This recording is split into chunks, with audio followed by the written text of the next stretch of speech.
കേരളീയ ചുമർചിത്രങ്ങളിൽ ദേവീദേവന്മാരുടെ കർണാഭരണങ്ങളിൽ ഒന്നാണ് നാഗകുണ്ഡലം അഥവാ സർപ്പകുണ്ഡലം.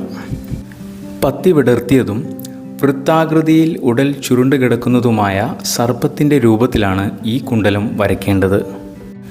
ഹൈന്ദവ പുരാണങ്ങളിൽ നാഗങ്ങൾ സംരക്ഷണത്തിൻ്റെയും ശക്തിയുടെയും പ്രതീകങ്ങളാണ്.